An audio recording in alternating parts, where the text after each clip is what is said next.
Hi guys, so my last Creator Sim video of myself lookalike seemed to go down really well, as in it got more views. I mean, not a lot compared to most, but it's still really well in my book. So I decided to do another one. And with the Creator Sim videos, unlike the builds, I can generally talk as I do them, whereas the builds I tend to swap out, change stuff, and then have to pause, come back to it to see whether I like it. So the builds I can't do like a voiceover live with the audio, but with a creator sim I can. And to be honest, I wanted to do a vampire build. I always liked vampires ever since I was about 13 years old, I think. So that's nearly 11 years ago now. Ooh, that's ages. But also, what I was really excited about is I noticed on Steam when I was browsing through something else that there's going to be a Vampire Masquerades Bloodline 2, and I can't believe that slipped under my radar because I've never seen anything about it before. And to be honest, the first one, so Vampire Masquerade Bloodlines, it's one of my top almost favourite games, and it's one of the games I really got into first and when I properly got into gaming because unlike most people, I didn't really get into gaming until I was like 16, 17 because growing up with a disability and my parents were quite, shall we say, overprotective, and they were quite strict on watching and doing age-related content. And when you need someone to walk you to the bus stop, because otherwise you might fall over in the road and die, you can't really rebel at that stage, because if you want to go anywhere or do anything, you need to rely on these people. But once I got to college, I got a bit more freedom because I could show them that I got through my GCSEs myself. I did everything, so it was okay. So I think my first ever proper game was Skyrim, and yeah, that was my first ever sort of favourite game. And then even before then, I was into vampires, so Dracula. Dracula is still my all-time favourite book. And every time I read it, I'm just transported there, like even the language of how it sounds, everything. And I always like vampire mythology, so you've got Romanian mythology, the Slavic mythology, all the superstitions and beliefs, so that if a black cat walked over your grave, for example, you would become a vampire the night after, that sort of thing. It's always been an interest to me. And to be honest, my sister, when I was growing up, and when I went a bit more goth, so sort of black lipstick and everything, they were quite, my sister and my mum, they were quite, let's shall we say, a bit judgmental. I mean, they still are now a bit, but I'm 24 years old and I can do whatever I like. And I am starting to get comfortable with being myself. It's never something I've been comfortable with because when you grow up with a disability, I find you're very good at spotting how comfortable or uncomfortable people are around you, especially when people talk about you because they think your disability is mental and not physical. And I tend to call people out on it. They seem shocked. You see the cogs work in their brain, and there's that. But it's just hard for me to get into it, so I'm only starting just to get comfortable with being myself. I still find it very hard to do that around my family, but I'm getting there, so it's all good. So this is why I want to do a vampire creator sim, because I'm going back to what I love, what I really like, what I'm really into. I was in two minds about whether I should do a male create a sim vampire or a female create a sim vampire. If I did a female create a sim vampire, it'd probably go slightly better, I think, because, well, I'm attracted to women, so I would know what I would consider hot and attractive, whereas I don't know for male. Well, I can tell when men are attractive, but I'm not attracted to them, if that makes any sense whatsoever. Does to me, so there we go. But I think I decided with a male for this because I'll be honest, me and my girlfriend we watched I rewatched the first season of True Blood the other week in a weekend, and it just, especially in the first season, they've still got quite their animalistic qualities, so like the possession, the hunt, that sort of thing, and it's one of my favourite sorts. Like, I do like some of the other vampire stuff, so if you've ever been into the White Wolf world for gaming, I love how they've done stuff with Malkavian vampires and the Nosferatu and how different they are. But this, I want to go what you could consider more a Victorian vampire. So it would be a more traditional, romantic type vampire. So as a challenge, I'm going to do a male one. And as always, when I do create a sim, I have to think of a backstory for this guy. And so, how did he become a vampire? Why is he here in The Sims now? Where did he come from? What's his past been like? What's he like now? How has his past experiences affected him now? And what we're going to play in the game. So, the first thing I want to do, I think, you can tell here that I'm going to jump straight into this now, that this guy is a vampire, and basically, before starting the recording for this video, I just basically removed everything off the default that came when he appeared, so that I basically start with a base model and then could work my way up. So, I think I was thinking about names before I started, and I wanted quite something that sounded a bit olden times, but still could fit into the modern world. So I think for his first name, I want to put his name as Lucian. And I think I'm going to go double check after this video, and I'll put a little comment or something or a card say the origins of the name, but again that sounds quite vampire-y to me, and it has got some Romanian origins to it, so that's where I'm starting with. Again, Lucian I sort of consider more of an Eastern European name, so I want more of an Eastern European but olding sounding surname. So what I want to go for this is Gorgeo. And I guess it's sounding slightly more Italian now, but gorge I think came from where you can blood like gourd in some languages and gorge and how your blood coagulates and things like that. So that's where I'm going for this name. So Lucian here, I'd say he was turned in about 1652, and he was born in England.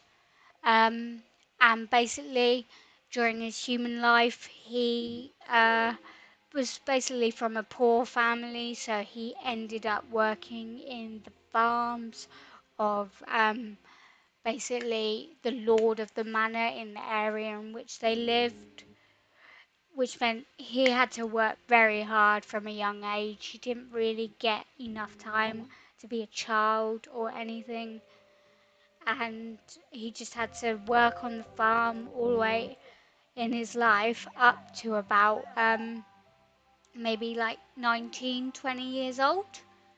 And it was then that Lucian here Um, he basically, the lord of the manor, he was in some debts because the overarching leader of the area was upping the tax. And to do that, to be able to pay it, he thought that the only way he could do it is sell off people that live on his land to work in other places. I mean, if that's the only thing you can do, you do it, right? No. But anyway, so Lucian was unfortunately unlucky to be one of the men in his village to be sold. He didn't know where he was going or what he was doing, just that he had to go, or his mother and his younger sister would be hurt if he didn't comply with what he had to do. And because he was sold, he was branded, just so that everyone would know that this had happened, so he couldn't get away with it. So basically, this tattoo here was put on him the minute he was sold. He was held down and he was given this tattoo.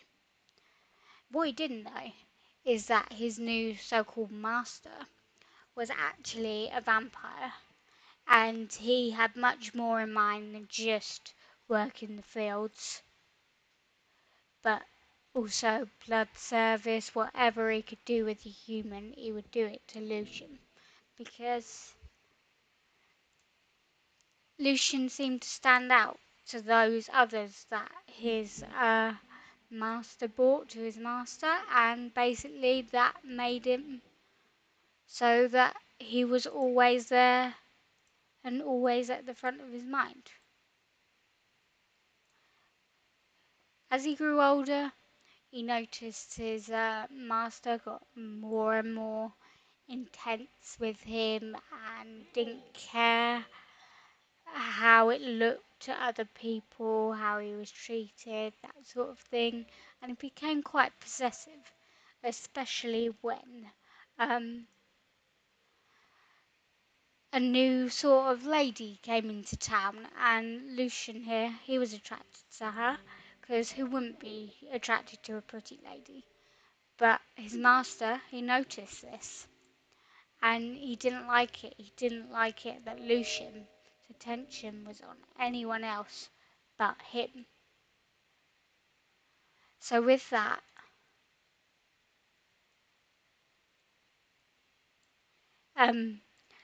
his master basically made sure that he would always remember that who he belonged to, and he did that by branding him again in more obvious places, so that everyone could see. Even if he was closed, he could see that he belonged to someone, so no one would approach him.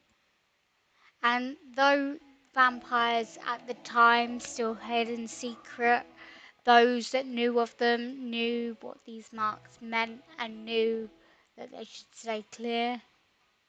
And as a human, that's probably quite isolating for him, because humans need contact, other people, emotions and feelings, and he couldn't get that when his master kept him with him all time, tried to isolate him from other people.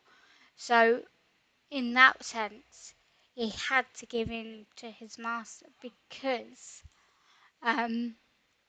otherwise the loneliness, the despair, it would kill him off. And he had promised his mother before he left that he wouldn't let this people break him, that he would return to them one day to show and support his mother and his little sister. And that promise, no matter what happened to him, no matter how much he was hurt, beaten, starved or anything like that, it was always in the forefront of his mind, and it kept it going. But to survive, to be able to keep that promise, he had to give in somewhat. He had to give in and let himself be the object of his master's affection. He had to give him what he wanted because it was the only conversation or talk or emotion that he could feel because everyone else around him was isolated. At this point, Lucian knew his master was a vampire. After all, he'd been feeding on him for so long that it's hard not to know. And as you know, vampires don't always like to wipe the memories of their victims because eventually they'd forget their own name. And the master was fond of him, and especially his behaviour, his fight. He liked that he kept going, that he didn't just fall into a mess. He found that boring. So he kept him around as long as he could. In secret, Lucian was still a practicing Catholic because his village was Catholic before he left, and his master and vampires in general in the area despised religion, despised that the humans would look up to an entity above them that wasn't the vampires. And one night, his master caught him, um, basically caught him praying and reliving his promise to and saying it to his mother and his sister. And to be honest, it angered his master. He was beaten with like within an inch of his life, and then as the ultimate punishment, he decided to turn him. And in his vampire knew that a bond between a maker and his child or the kindred was something that could overwhelm any promise. He wouldn't have a choice, and in that way his maker would also have the underlying control over him, but would also have someone to keep with him forever. And it was his plan to do that because his master didn't really like people. He didn't really like other vampires. He was old. He had enough of general gossip and chitter chatter. So that's what he did. He turned him. And basically, if we go back to his life before he was turned, um, he did still try and help those others in the same servitude as him, but as he was the master's favourite, it meant that he was still apart from them, so again isolated, and the others seemed to view him as getting more privileges or more lucky or being looked after more than him. So that again isolated them away from the others in the same situation as him. He was also one of the only ones that had lasted as long as he had, because basically the others they either got bored of and killed, or they were too weak, or they were just annoyed by their incessant crying. But Lucian didn't give him that satisfaction.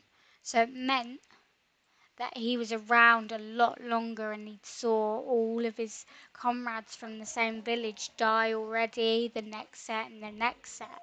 And he was often used to train the next set of people that came in, to tell them the rules, to explain what would happen, the consequences, what they wanted, that they were the vampires, and that their only being was to survive, that their only purpose there was to serve the vampires and anything else they thought of. And this was drummed into him as soon as he got here, and for his survival he had to pass it on to the others because his promises are his everything. Lucian doesn't care. He had to keep his promises no matter what happened. So basically,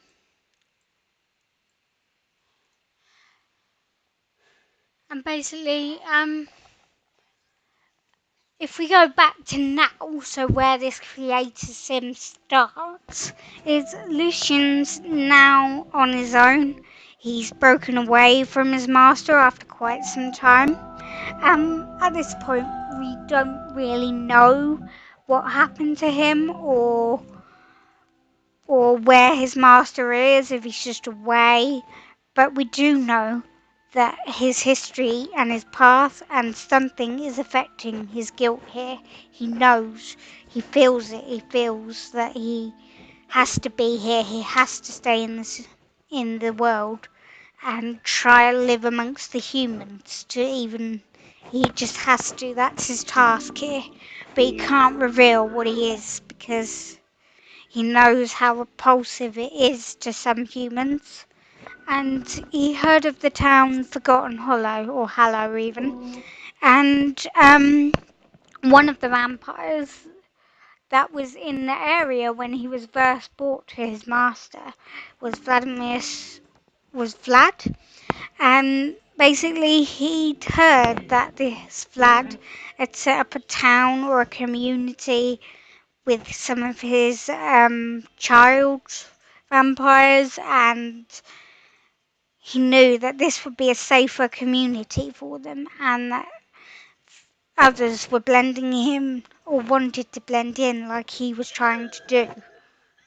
So, this is basically why we find Vlad here. Not Vlad, Lucian here in the Sims world. As we go forward in the play, more will add to Lucian's story, so we'll find out if his master's still around, what he had to go through, what's happened since he was turned. And if I feel up to it, I might do a let's play for this or a movie or something just to play out his whole story. But basically, yeah, okay. So, as Lucian here is a vampire, I've gone quite gothic still because it's easier with his skin, how light it is, and how his eyes are sunken for him to blend into the world if he goes with the goth exterior. And plus, sometimes how he talks, his mood, his thoughts often reflect those of the gothic subculture. So that's basically this everyday outfit here. And he's quite proud of his hair, and he tries to keep it as long if he can because it's one of the things his mother said was beautiful about him before he left, and she even cut a little bit of his lock as he left so she would have something to remember him by. So by this point, as we're at least a few hundred years down the line, Lucian here, his mother, he's dead, she's so any of like his sisters or anyone he knew. He might have a couple of descendants going down the line because he knew or he found out at some point that his sister did grow up, get married and have a child, but he has generally kept away from that side of his life since he turned vampire because he didn't want to hurt them or treat them like he had been treated when he was human. And here, Lucian basically just wants to blend in. He wants to try and live amongst the humans to even learn about their behaviour. He's got a mission and he needs to know about their behaviour, how they act, how they treat, and how they interact with certain things. We don't know yet whether this is of his own doing, maybe he's looking for a cure, or whether this is something his master has asked him to do. And because let's just say both Vlad and his masters are both older vampires, they distrust each other enough that he couldn't do the job himself, so he'd send his second best in to do it for him, something like that. But we'll see if Lucian actually goes through with the deal. something me and my girlfriend were discussing was that we know that generally guys with eyeliner seem to be generally quite attractive, and I also added eyeliner here because, especially with his eyes sunken in like this, it just sort of takes away the focus from the deadness and brings more focus to his actual eyes. And bringing more focus to his eyes would help him mesmerize or glamour those he needs to, and it would just make people seem more attracted to him and have an aura about him to trust him, and he needs to be able to talk to people and know people. Okay. And for the formal wear, Lucian here, he can pull off a pretty good suit if he can find one. And he will use a suit or something of a similar caliber if he can, because he knows that sometimes to get places in life you need to dress like you belong there. You need to fake it until you make it, basically. And that is why on any formal occasion he will try and use a suit if needed. It might be more of a casual suit, maybe, but it's a suit nonetheless. Because he knows that that also can attract attention.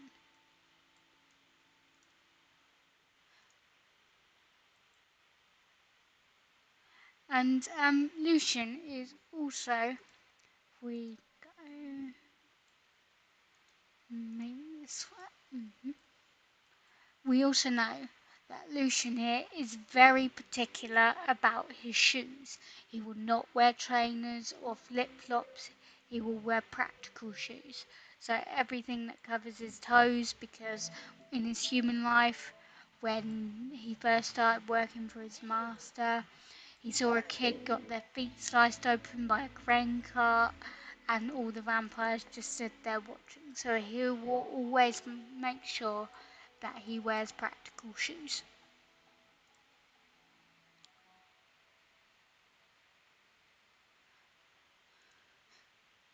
And again, I'm going to add some eyeliner to this look if I can find an appropriate one. Nope. Okay.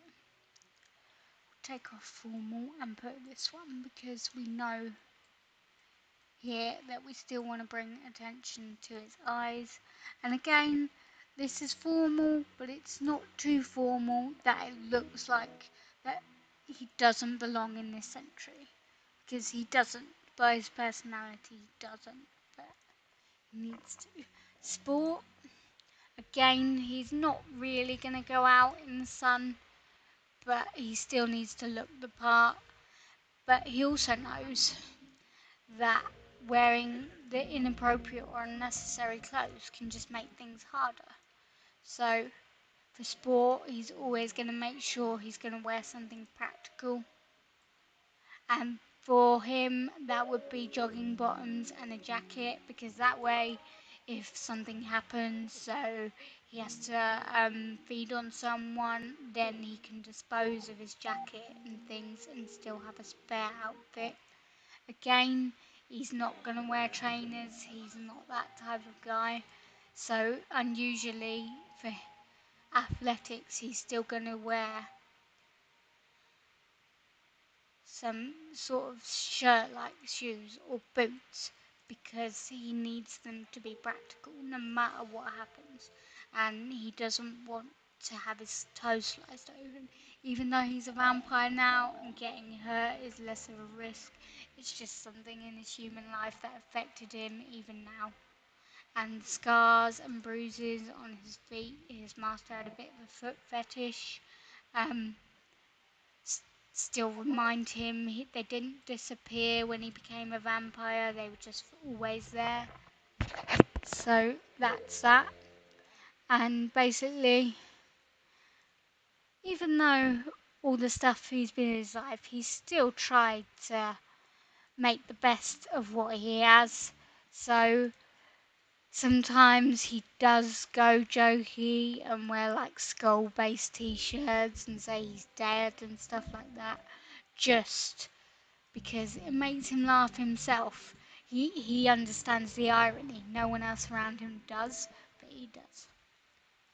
Okay, so then we've got a party outfit, and I think for the party outfit, again, he's gonna want to be practical, but he's not gonna be one or two out there that it's too noticeable about what he's wearing.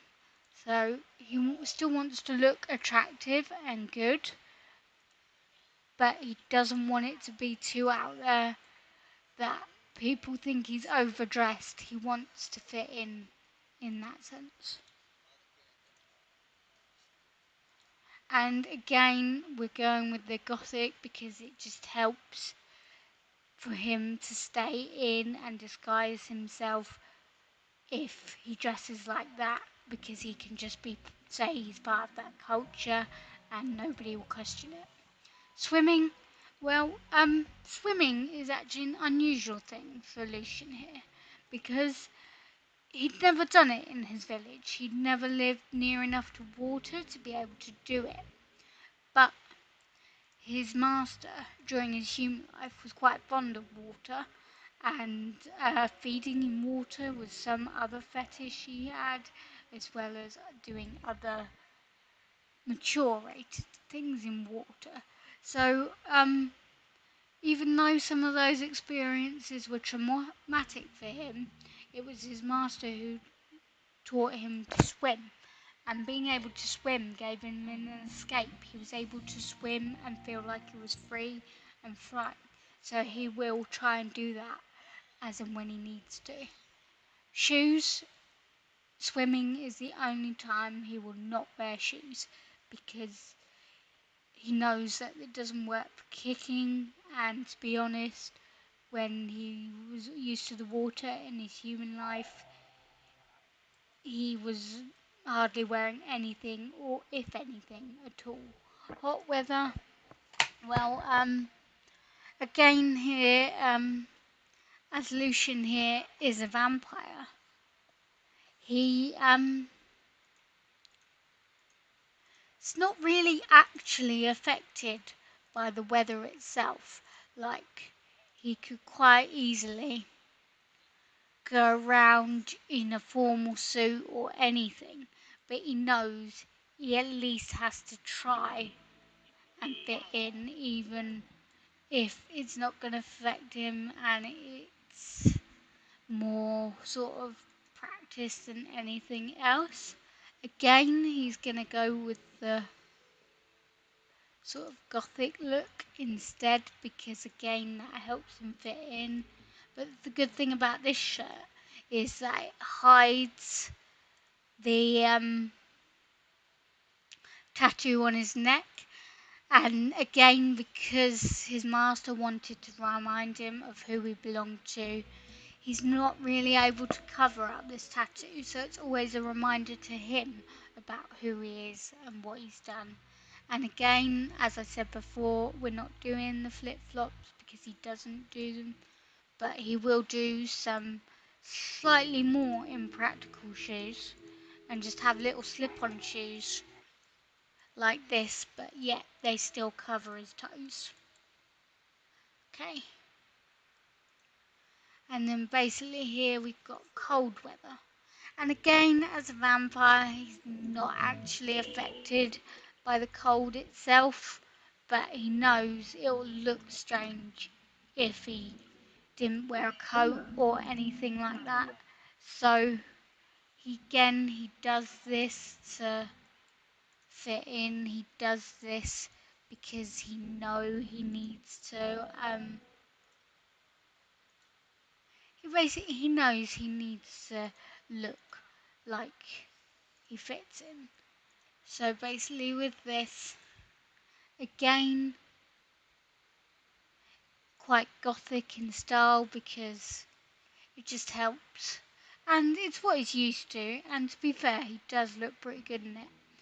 And especially when it's cold, he will wear boots. So proper like steel cap boots because he knows how snow and how the weather can affect things. So that's what he will do. He will wear proper steel cat boots.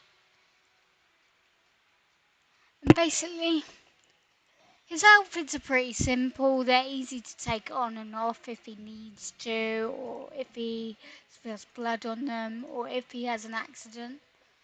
But it's basically, he still looks cool enough that people will look and stare, so he's able to draw people easy enough to him to feed.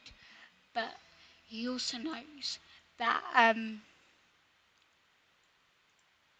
he will attract some of those also into the goth subculture, and those may be able to be easily to manipulate, so he doesn't have to feel like he has to force himself or wipe the memories of those that he needs around him, because he needs humans to do his work for him, because obviously he can't really go out in the sun anymore. I mean, Lucian's dark form, here is what we're moving on to, is not actually that different from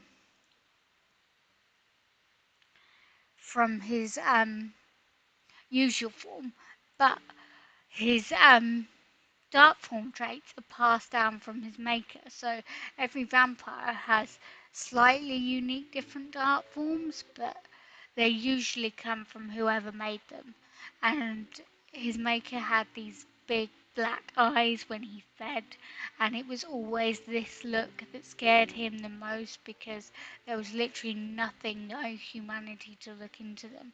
And any times he sees himself in this form with those eyes, it reminds him that he is no longer human and what his master made him to be.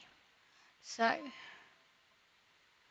and obviously, because in his dark form, it will be when he's drinking blood, he will have his fangs. And for this one, we are going to go with the more traditional vampire fangs of the 2 points rather than the 4 or the ones in the middle. These, I think, are best for what Lucian needs to do.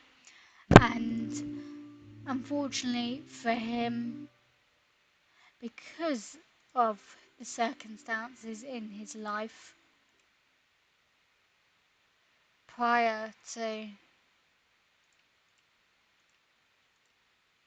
the scars, especially that happened during his last beating before his turn, do reappear during his dark form. So, if we go to the mouth, you can see much of his mouth ones are covered by his beard, but he cannot cover the eye ones, and that was the point that his master tried to make, that he couldn't get away with being this sort of vampire anymore. He wasn't any more human. He was a vampire. And basically, every time he looks in the mirror, these scars are there to remind him. So his vampire form here is very simple. It only changes his features, his face and his skin. So the more, if I go here, during his dark form, you can also see that this tattoo here, more tattoos appear, because when a vampire is turned,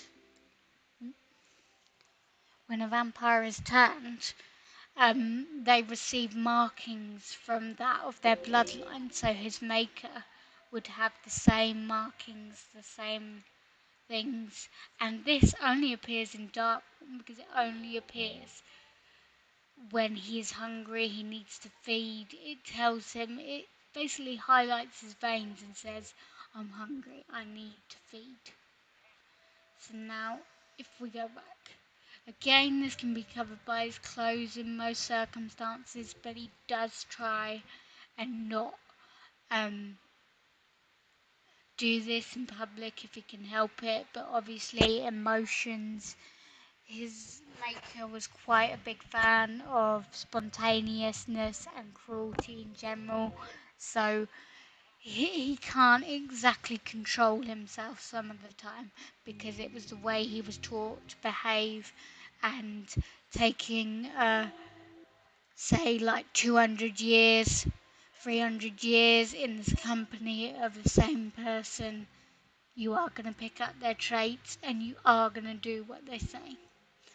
In terms of personality, what I want to first look at is that he's not evil. I don't think he's evil. He's just a victim of circumstance. So that does make him mean because he has lost his patience over time. In terms of what he likes to do, again, he's picking up um, from his human life. He knows what he should be like, what he should do, and so with that, he makes him basically. It just makes him a little bit goofy because he'd had to be goofy and he's had to see the humour in things to be able to survive. And he is a reluctant perfectionist because his maker used to drive it into everything into him. That if he didn't do it right the first time, he would be beaten, broken, and even during his vampire life, he would be tortured or hurt if he didn't do the things the way his maker made him. So it just makes him an interesting mix. In terms of aspiration, I know he's here to learn about people, but the good vampire thing doesn't seem to lend himself because we don't know yet if Lucian is here as for his maker's sort of wishes or if he's here by his own demand. But what he would like to do is have his own family one day. He still remembers the family he had and promised to go back to, and he was never able to promise fully that he was able to go back to them, and he was never able to keep that. So he does want his own family, he wants people to care about, but he's realistic. He knows they've got to be vampires because seeing everyone die and wither away is not. But he's just not found the right person to yet. He does know how to turn people. His maker made him do it once on a little girl. She didn't survive the turning, but he is aware of the process. So I think he would like his own family to care and look after, because that would also give him something to focus on other than obeying his master. So basically, that's my personality for Lucian here. I think he'll make a really interesting playthrough if I ever get around to that. Let me know what you think of him. I think I like the way he's turned out because I based it all on his personality rather than just looks alone. So all the looks, all the feelings, all the traits were based on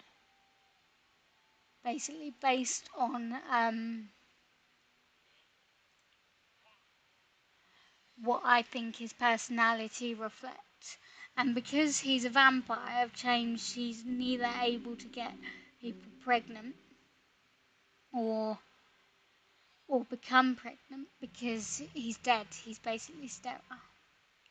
And these two, I say, because he's lived such a long time, he has no preference to either feminine or male clothing. He'll wear what's comfortable. And again, that's the same with relationships. He's not binary. It won't be he's only going to date females, he's only going to date males. He'll date or do whatever he needs to do with whoever. He's not restricted by genders here. And I think for the walk, we don't want to make it creepy like this because them walking like that everywhere just doesn't look like they're trying to hide. But I think he's still got some class to him, so that's why I'm going to keep him with the default walk style. I will upload this guy to the gallery with a brief description of his personality. Obviously, I can't explain it as well in the gallery as I have here because it's such a long story, but I will see if I can link the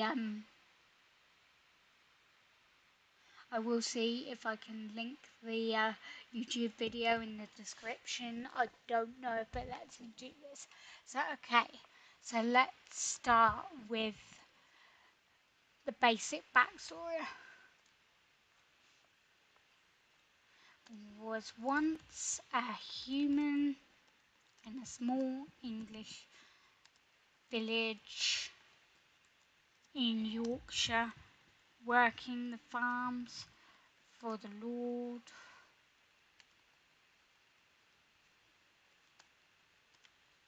of the manor. With the increase in taxes,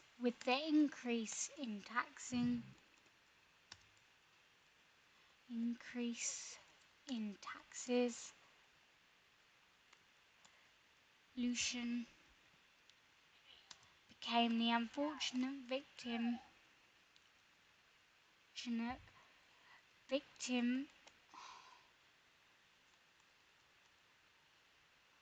to slavery, being sold for money with others from his village.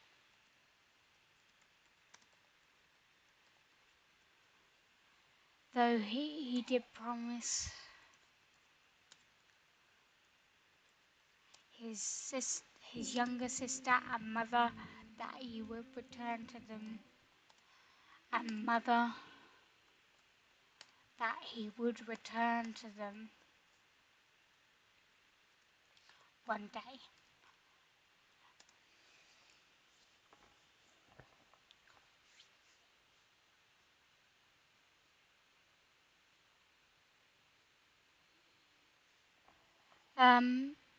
He learned very quickly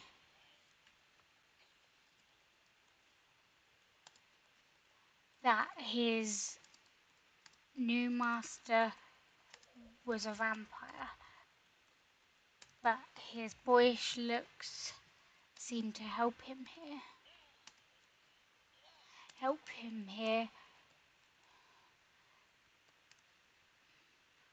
Seemed to attract him, which meant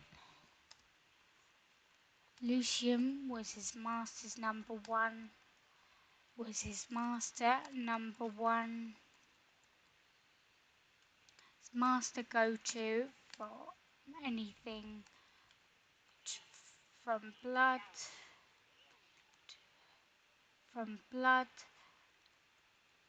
to love and sadistic tendencies.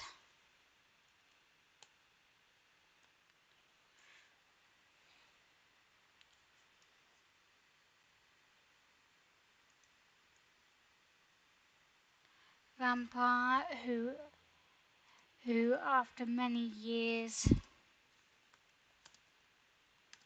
turned and groomed him into the man he was today.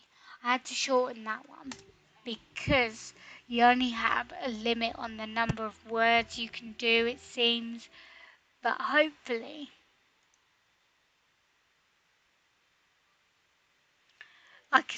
when I could put the video up for this, which you are currently watching, I should be able to link it so people can learn more. So I will definitely try and do that. Okay. Just checking out and copy and paste. What I will do is share the household to the gallery now.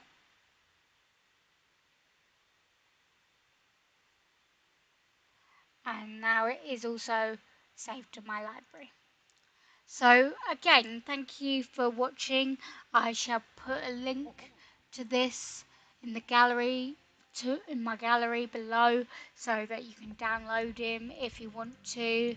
And please let me know in comments or messages if you'd like me to play out this story, or if you want to know any more detail about him.